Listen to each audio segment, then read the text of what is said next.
حبايبي الغاليين، ازيكم؟ يا رب تكونوا بخير وسعادة. النهاردة هنعمل وصفة روعة بجد، حاجة كده لذيذة لذيذة. هنعمل لفائف البريوش بالشوكولاتة، بجد مش هتشبعوا منها من جمال طعمها. ما تيجوا بينا نشوف عملناها ازاي.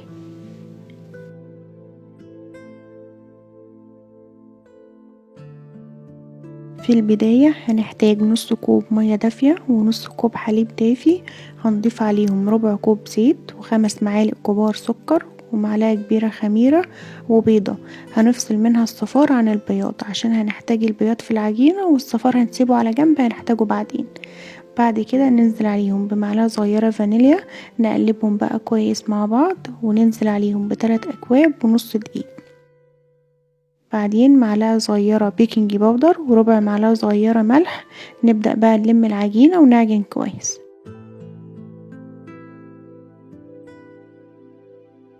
بعد كده هنقسم العجينة لجزئين قد بعض. ناخد بقى أول جزء ونضيف عليه معلقة كبيرة زبدة بدرجة حرارة المطبخ، ونعجن كويس لحد ما العجينة تنعم معانا وتبقى عجينة جميلة. نغطي عليها بقى ونسيبها على جنب. نيجي بقى للجزء التاني، هنضيف عليه معلقتين كبار كاكاو خام ومعلقة كبيرة زبدة. نعجن برضو كويس، ولو حسينا ان العجينة نشفت معانا ممكن نزود معلقتين حليب او مية. نكمل عجن مش اقل من 10 دقايق لحد ما العجينة تنعم معانا. نغطي عليها بقى ونسيب العجين بتاعنا يخمر لمدة نص ساعة على الاقل في مكان دافي. بعد ما العجينة بتاعتنا خمرت نبدأ بقى نرش دقيق ونفرد اول جزء على شكل مستطيل زي ده بالظبط. خلصنا اول جزء، نروح بقى نفرد الجزء التاني.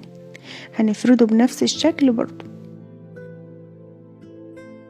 اهم حاجة ان الجزئين يبقوا قد بعض بالظبط.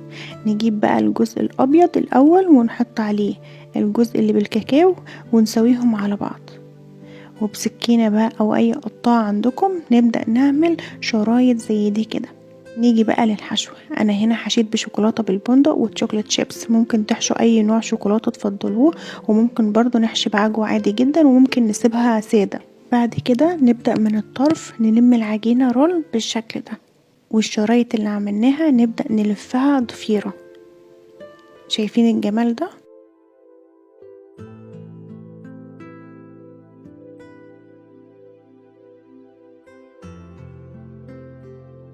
نبدأ بقى من الأطراف نلمهم على بعض، وفي صينية بقى مقاس 24 أو أي صينية متوفرة عندكم نحط البريوش الجميل بتاعنا، ونقفل الطرفين على بعض بالشكل ده.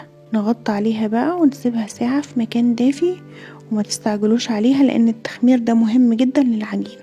اختمرت خلاص. نجيب بقى صفار البيضة اللي كنا سيبناه على جنب ونضيف عليه معلقتين كبار حليب وربع معلقة صغيرة فانيليا وربع معلقة خل. نقلبهم كويس بقى وندهن البريوش الجميل بتاعنا، وما تخافوش مش هيبقى فيه اي ريحة زفارة نهائي. ندخل بقى العجينة فرن سخن على درجة حرارة 180 لمدة تلت ساعة، واخر 5 دقايق هنفتح الشواية عشان ياخد لون ذهبي وجميل. وده شكل لفايف البريوش بعد ما خرجت من الفرن. اول ما يخرج وهو لسه سخن ندهنه بمعلقة كبيرة زبدة زي كده بالظبط. نغطي عليه بقى ونسيبه ربع ساعة عشان يفضل طري معانا. بعد كده هنخرجه بقى من الصينية. شايفين الجمال ده؟ واخد لون ذهبي تحفة، مش قادرة اوصف لكم ريحته وطعمه كانوا عاملين ازاي. العجينة هشة وزي القطن، خفيفة، تحسوها كده شبه الكيك بالظبط. بجد لازم تجربوه بنفسكم. اتمنى الوصفة تكون عجبتكم. يلا لايك وشير للبوست، ومستنية تطبيقاتكم وتعليقاتكم الجميلة، وبألف هنا وشفا مقدما على قلوبكم.